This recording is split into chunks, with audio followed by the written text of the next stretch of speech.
Hoje a gente vai falar o mesmo tema de domingo da igreja, mas é outra coisa, né? Porque eu nem sei o que foi pregado lá.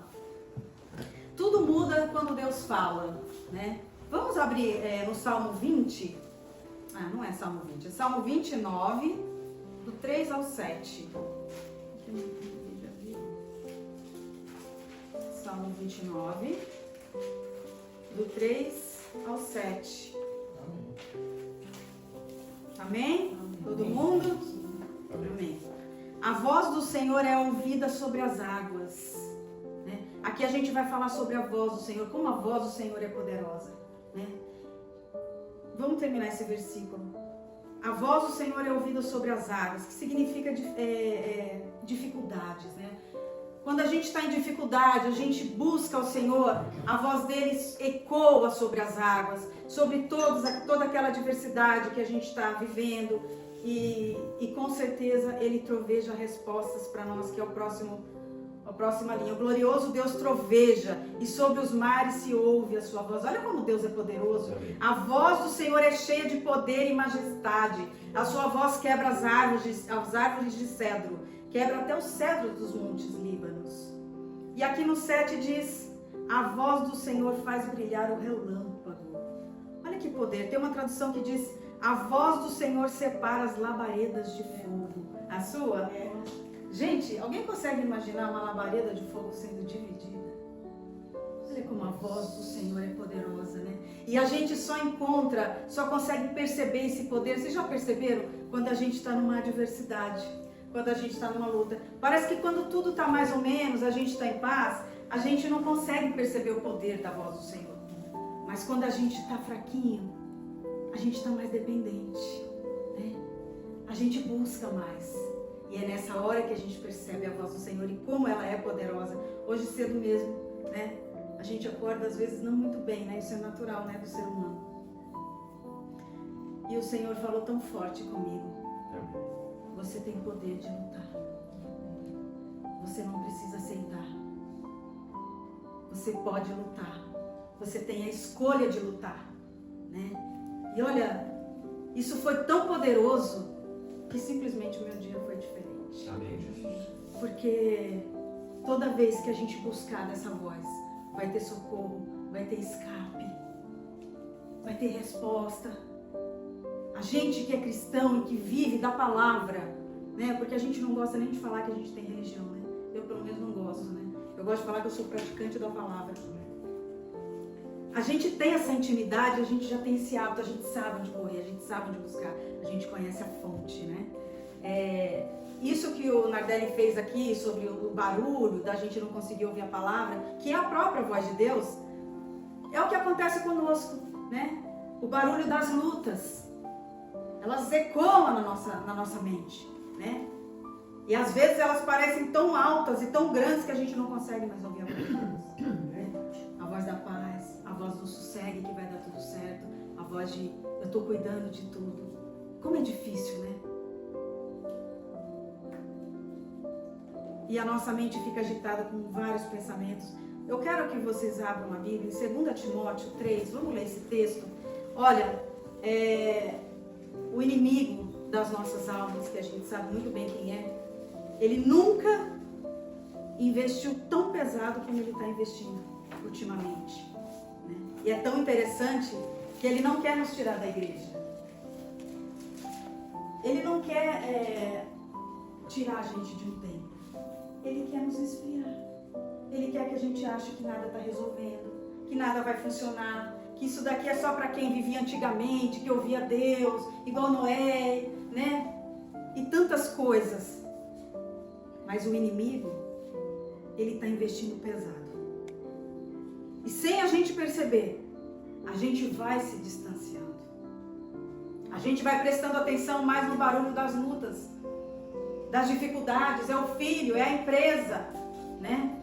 São os problemas do dia a dia, é a enfermidade, é tanta coisa. E é isso que ele quer fazer conosco. Outra coisa que ele quer fazer conosco. Ele quer que a gente olhe para a palavra e a gente veja ela como algo banal. Ah, eu não preciso obedecer porque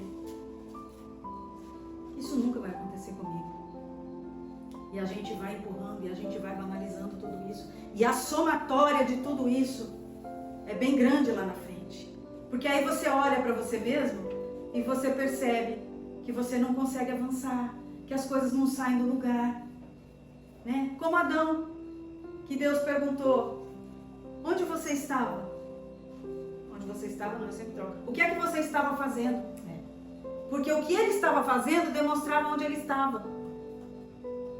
Contrário, onde ele estava demonstra o que ele estava fazendo.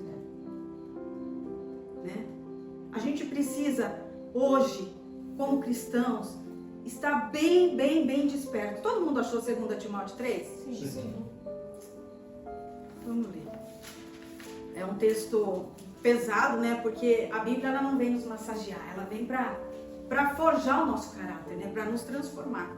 E eu quero ler 2 Timóteo 3. Lembre-se disso. Nos últimos dias haverá tempos difíceis, pois muitos serão egoístas, avarentos, orgulhosos, vaidosos, xingadores, ingratos, desobedientes aos pais, não terão respeito pela religião, não terão amor pelo próximo, serão caluniadores, incapazes de se controlarem, violentos, inimigos do bem, serão traidores, atrevidos, cheios de orgulho, amarão mais os prazeres do que a Deus. Parecerão ser seguidores da nossa religião, mas com as suas ações negarão o verdadeiro poder dela.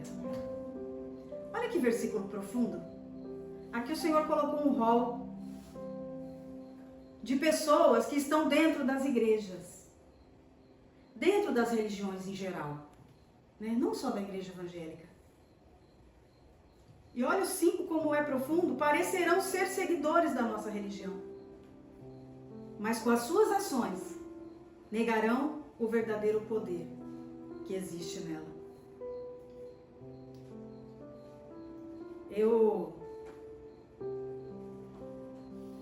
Já perceberam como está difícil hoje em dia a convivência? Como as pessoas estão difíceis? O inimigo está trabalhando em todos nós, viu? Em todos nós. Ele está nos tornando difíceis. Para quê? Para que a gente deixe tudo isso. Para que a gente se iguale com as pessoas aí de fora. Para que ele obtenha sucesso na nossa fé. Para que ele consiga apagar a nossa fé. Hoje, eu pedi muito uma confirmação para o Senhor, uma palavra, né? E a palavra de hoje é essa, é de exortação. É para a gente ficar esperto. Se apegue mais, estude mais, ore mais, busque mais, se envolva mais com esse Deus, porque a gente só vai conseguir ficar firme. Só vai conseguir ficar firme aquele que tem experiência com Deus. Se Deus deixou isso escrito, são os últimos dias trabalhosos. E não é só o irmão do nosso lado que está difícil, nós também estamos. Isso é para nós, é para todos nós. Né?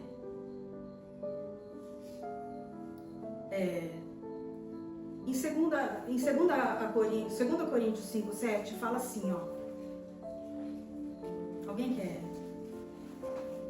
procurar? 2 Coríntios 5:7. Porque vivemos pela fé e não pelo que vemos. Já leu esse versículo ao contrário? Porque vivemos pela fé, não pelo que vemos. Quer dizer que se a gente não tiver fé, a gente vai viver pelo que a gente vê. A gente vai viver pelo que a gente sente. A fé vai ficar 300 quilômetros de distância de dentro de nós. E quando? Isso aqui remete à incredulidade, gente. Incredulidade. Se eu vivo pela fé, eu não vivo pelo que eu vejo, nem pelo que eu sinto. Quantas pessoas a gente percebe que não crê mais em nada? Por quê? Porque elas declaram, eu não creio mais em nada? Não. Pelo seu próprio comportamento. Eu não obedeço a palavra porque eu não acredito. Eu não oro porque eu não acredito que tenha um Deus me esperando. Que queira dialogar comigo. Já perceberam isso? A pessoa que não ora, faz muito tempo que Deus falou isso comigo. É porque ela não acredita que Deus vai falar com ela. a gente está caminhando para essa incredulidade. A igreja, quando Deus falou isso no 2 Timóteo, Ele falou para a igreja. Ele não falou para quem está fora da igreja. É por isso que eu li. Em Apocalipse 12, fala assim, ó: o diabo desceu até vocês com grande ira. Ele sabe do pouco tempo que ainda lhe resta. Ele tem pouco tempo para agir. É por isso, Apocalipse 12. É por isso que nós, como cristãos, estamos sofrendo tanto.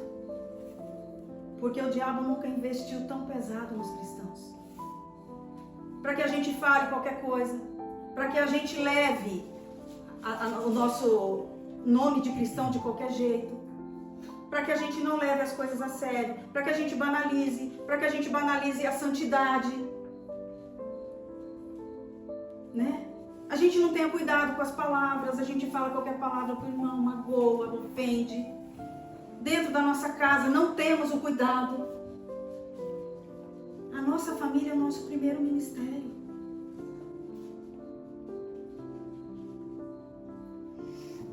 Dias trabalhosos. Esse versículo de Apocalipse 12 explica tudo. O diabo, ele tem pouco tempo. Ele sabe que o tempo dele está acabando. Ele nunca investiu tão pesado na nossa própria vida, que amamos falar da palavra, no nosso casamento, na nossa casa, nos nossos filhos. A gente pode ver isso. Como isso está se tornando realidade. Antes era tão mais fácil, né? O crente era fervoroso, o filho ia na igreja, né? Ia pelo menos até quando crescesse, 18, 20 anos, aí depois ele decidiu o que ele queria fazer. Hoje não.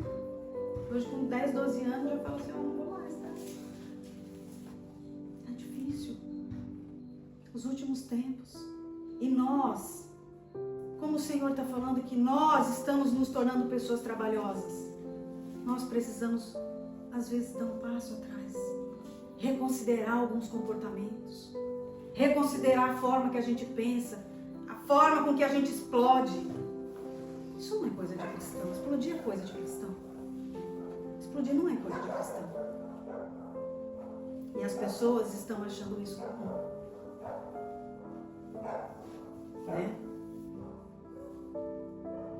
Em 1 Pedro 4:7 fala assim: ora, está próximo o fim de todas as coisas. Portanto, tenha juízo e vigie em oração. É isso que eu acabei de falar agora. Portanto, tenha juízo e vigie em oração. Você se preocupa, eu me preocupo com a minha identidade com Cristo. Então, eu preciso ter juízo e vigiar em oração. Estou fazendo algo que desagrada ao Senhor? Eu preciso vigiar em oração, em arrependimento. Senhor, me ajuda, eu ainda não consegui mudar isso daqui, o Senhor me ajuda. Eu ainda não consegui me controlar, ter o domínio próprio que eu preciso, Pai, me ajuda. Se você se preocupa com a sua salvação, eu me preocupo. A gente precisa se atentar para o nosso comportamento. É o nosso comportamento que diz tudo. Quem nós somos. Não é a igreja onde a gente vai, não é colocar uma Bíblia debaixo do braço, não é colocar um vestido longo. É o nosso comportamento, fala muito mais do que quando você fala para alguém: ah, eu vou na igreja. Eu vou na igreja. A pessoa vai começar a te filmar. Ela vai começar a prestar atenção. Quais são as palavras que você usa? Como que você trata os seus colegas de trabalho? Como é que você trata a sua família? Ele vai lá na sua casa te olhar. O que as pessoas estão falando de você? Esses barulhos, que são esses sentimentos que nos tiram do propósito. As lutas, a gente precisa prestar muita atenção no dia mau. Estava falando com a Didi agora, não é no dia bom, né? É no dia mau. Porque é no dia mau que a gente mostra a nossa verdadeira face. O dia mau, esses barulhos que a gente teve aí no quebra-gelo, eles vêm para nos tirar do propósito que Deus tem para cada um de nós. Tem gente que não tem oportunidade de ouvir isso, a gente está ouvindo. A gente está aprendendo, a gente está recebendo. Isso para nós que desejamos ser salvos, isso daqui é ouro. Isso é ouro, prestar atenção no comportamento, né? Porque dizer que é religioso, não vamos muito longe. Mas a pessoa que olha e fala: meu Deus, como aquela pessoa é diferente. De onde ela saiu, hein? Já falaram isso pra você? De onde você saiu? Né?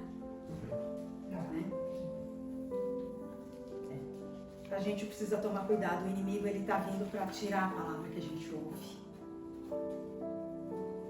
Ele vem para tirar aquilo que a gente ouve, pra gente não praticar. Por quê? Porque o que a gente pratica é o que ficou dentro de nós. O que você ouve e não pratica é porque não ficou dentro de você.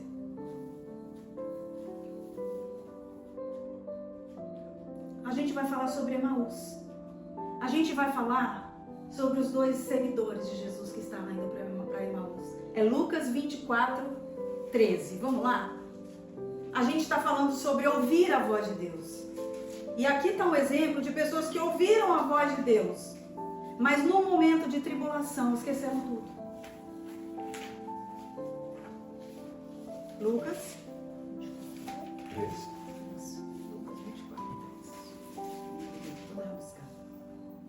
Primeiro ele começa falando: naquele mesmo dia, 2 dos seus seguidores. Já me chamou a atenção essa primeira frase, né? O que é um seguidor? O que é um seguidor? Seguidor é um admirador, uma pessoa que observa a outra. Mas tem uma passagem que diz que Jesus, o próprio Jesus disse: sede meus imitadores. Né, irmão? Sede meus imitadores. Então essa primeira frase já me chamou a atenção. E o que é você ser o imitador de Cristo? Você se compromete a adotar o caráter de Cristo. É diferente. Fecha a porta, amor, por favor. Os seus ensinamentos, o seu estilo de vida. E para isso, sacrifício e renúncia. Ser seguidor é diferente de ser imitador de Cristo. Jesus pediu o quê? Sedes meus imitadores. Depois ele fala assim, ó. Seguidores de Jesus estavam indo para um povoado chamado Emaús, que fica a mais ou menos 10 quilômetros de Jerusalém. Emaús significa águas quentes, tristeza, tribulação, dia mau, frustração. O que é a frustração? A frustração é quando as coisas não saem do meu jeito. Não saem do jeito que eu esperava. Eu planejei, mas saiu tudo errado. É a frustração, Emaús. Eles estavam conversando a respeito de tudo que tinha acontecido. O que é que tinha acontecido? Jesus tinha acabado de ressuscitar. Jesus tinha sido sacrificado e tinha acabado de ressuscitar. E eles estavam indo para Emaús, tristes, abatidos, porque Jesus tinha, para eles, morrido. Eles estavam vazios de esperança. Enquanto conversavam e discutiam, olha que coisa linda, se coloque na história. Enquanto conversavam e discutiam, o próprio Jesus chegou perto e começou a caminhar com eles. Olha que coisa linda, né? Mas alguma coisa não deixou que eles reconhecessem Jesus. É isso que a gente começou a falar aqui no início. Eles estavam tão tristes que eles estavam como cegos, impedidos de ver. Tem uma tradução que diz que eles estavam impedidos de ver. Somos nós. Às vezes com medo, às vezes desesperados, às vezes tão desanimados que a gente não consegue ouvir a voz do Senhor, que a gente se ajoelha e não sente a presença, né? É sobre esses ruídos que o Senhor Jesus está falando conosco hoje, para que quando se a gente tiver que passar por isso, a gente possa aquietar a nossa alma. O salmista disse: aquieta-te, ó minha alma. Por que estás abatida dentro de mim? Às vezes é necessário falar com a nossa alma. A nossa alma é o campo dos sentimentos, né? Às vezes é falar: medo, você não vai invalidar a promessa do Senhor que eu tenho para minha vida, né? Desespero, sai em nome de Jesus. Eu tenho um Deus que está cuidando de tudo. Às vezes é necessário falar com a nossa alma. Falar com esse sentimento que vem para nos afrontar, para nos deixar surdos com a voz do Senhor. E ele fala mais. Então Jesus perguntou, olha, eles não conheceram Jesus. Então Jesus perguntou: mas o que é que vocês estão conversando pelo caminho? Até parece que Jesus não sabia. Eles pararam, olha lá, eles pararam com um jeito triste. Estavam profundamente tristes. E um deles, chamado Cleopas, disse: será que você é o único morador de Jerusalém que não sabe o que está acontecendo lá nesses últimos dias? Olha isso, falando com o próprio Jesus, quem foi crucificado e ressuscitou. Aí ele pergunta, aí ele diz: o que aconteceu com Jesus de Nazaré? Eles responderam, né? O que aconteceu com Jesus de Nazaré? Esse homem era profeta, e para Deus e para todo o povo, ele era poderoso em atos e palavra. O chefe dos sacerdotes, os nossos líderes, o entregaram para ser condenado à morte e o crucificaram. Ele não. E a nossa esperança era que ele fosse nos libertar o povo de Israel. Olha, estavam completamente frustrados, tristes. Porém, já faz 3 dias que tudo isso aconteceu. Aí eles contam aqui. E aí no 25, Jesus fala assim, ó: mas como vocês demoraram a entender e a crer tudo que os profetas disseram?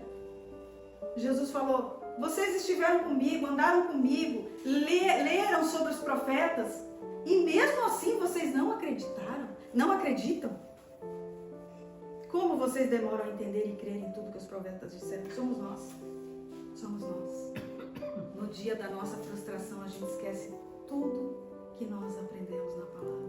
Todas as experiências que vivemos com o Senhor, dele nos tocar, dele nos abençoar, dele derramar livramentos da nossa vida, a gente esquece tudo. Parece que aquele problema é tão novo que nunca teve outro, né? E nós somos como esses seguidores aqui, ó. Olha o 27. E começou, olha o que Jesus fez. Começou a explicar todas as passagens das Escrituras Sagradas. Gente, o próprio Jesus começou a explicar sobre a Bíblia Sagrada. E tem gente que fala: não acredita na Bíblia. Se o próprio Jesus explicava acerca da Bíblia Sagrada, né? E olha, e falavam dele, iniciando com os livros de Moisés, os escritos, e ensinando mesmo. E aí, eles estavam caminhando e Jesus fez como que ia embora para frente, né? E aí no 29 eles dizem: mas eles insistiram com ele que ficasse, e disse: fica conosco, já é tarde, a noite vem chegando. E aí foi quando aconteceu. Jesus entrou com eles, sentou à mesa, pegou o pão, deu graças, partiu, dividiu com eles. Nesse momento, caíram como os escamas dos olhos dele. Olha, Jesus partiu o pão e desapareceu. Mas mesmo Jesus tendo desaparecido, olha o que eles disseram: não parecia que o nosso coração queimava no nosso peito quando ele nos falava na estrada e nos explicava as Escrituras Sagradas? Gente, é esse amor que a gente tem que ter na palavra. Ela precisa queimar dentro de nós. E a gente também precisa ficar muito esperto. O dia que a palavra parar de queimar dentro de nós, algo dentro de nós espiritualmente já está começando a ficar errado. Quando você lê e ela não diz nada para você, tanto faz. Precisamos talvez nos converter de novo. Talvez começar de novo. Né? Eu já fiz isso um dia. Senhor, está tudo errado, eu quero me converter de novo. Eu quero. Se eu preciso fazer isso, eu quero fazer. Porque eu não vou aceitar, Senhor, que a Tua palavra deixe de queimar dentro de mim. Porque quando a palavra queima, ela fica. Ela fica e ela produz frutos. É essa palavra que quando queima dentro de nós, que muda o nosso comportamento. Mas quando a gente lê e ela não diz nada para nós, o que a gente vai obedecer? Se ela não diz nada para nós. Mas olha que coisa linda esses discípulos disseram, esses seguidores. Olha como o nosso coração queimava quando a gente ouvia a palavra. De fato, o Senhor foi ressuscitado, foi visto por Simão e os dois. E eles imediatamente voltaram para Jerusalém, de onde eles não deveriam ter saído. Há uma passagem que diz que o próprio Jesus, antes de morrer, disse: fica em Jerusalém, até que do alto você seja revestido de poder. O que é esse poder? É a marca que ele vai deixar em mim e em você, para você permanecer. Esse é o poder. Ele nos marca tanto que a luta não nos arrasta. O barulho da luta não nos deixa surdos com a palavra de Deus, com a voz do Senhor. Você pode estar no chão, Deus vai lá e fala com você. Fique em Jerusalém, disse o Senhor. Ficar em Jerusalém é ficar na palavra. Ficar em Jerusalém é ficar na palavra. É falar, Senhor, está acontecendo tal coisa comigo, mas a tua palavra diz isso, eu não abro mão dela. Porque a tua palavra não volta vazia, Senhor. Começa a declarar a palavra. Tem um versículo que diz: assim como a chuva e a neve descem do céu e para lá não volta, antes ela cai na terra e faz brotar, assim é a minha palavra. Ela não volta para mim vazia. Ela não volta para mim vazia. Essa palavra que você lê e ela queima dentro de você, ela não fica vazia, ela se cumpre. E não pode ser diferente. Sabe por que não pode ser diferente, gente? Não tem como um cristão caminhar sem ouvir a voz do Senhor. O que Jesus disse? As minhas ovelhas ouvem a minha voz. Elas me conhecem. E elas me seguem. Jesus diz, eu as conheço. Jesus conhece cada um de nós. As minhas ovelhas ouvem a minha voz. Então essa passagem quer dizer que não importa o barulho, o ruído, a luta, a gente vai ouvir a palavra. A gente vai ouvir a voz do Senhor. Em nome de Jesus. A gente não pode aceitar uma vida menor que essa. A gente não pode aceitar viver uma vida ao natural. A palavra não se discerne espiritualmente? Não é assim que diz? Não é no natural. O natural é você ler ela de forma literal, né? Mas a palavra ela se discerne espiritualmente.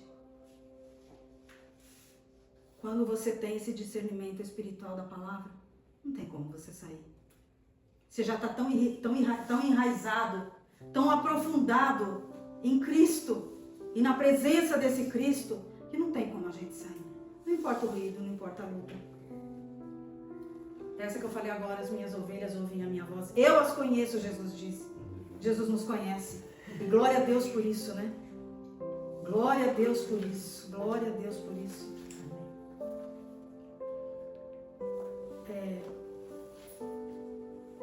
Eu acredito tanto naquele centurião, quando ele disse assim, Senhor, basta uma palavra. Aleluia. Basta uma palavra. Não precisa nem ir na minha casa. Basta uma palavra. Se o Senhor me disser uma palavra, o meu servo vai ser curado agora. Olha a fé desse centurião. Eu sempre acredito. Eu sempre falo para Deus, Senhor, eu sei que é só uma palavra. Basta uma palavra. E toda essa situação, esse cenário vai mudar. Eu creio tanto nisso. Sabe? A gente precisa crer nisso. No Salmo 107, 20. Vamos abrir para a gente finalizar isso? Salmo 107, 20. Salmo 107, 20.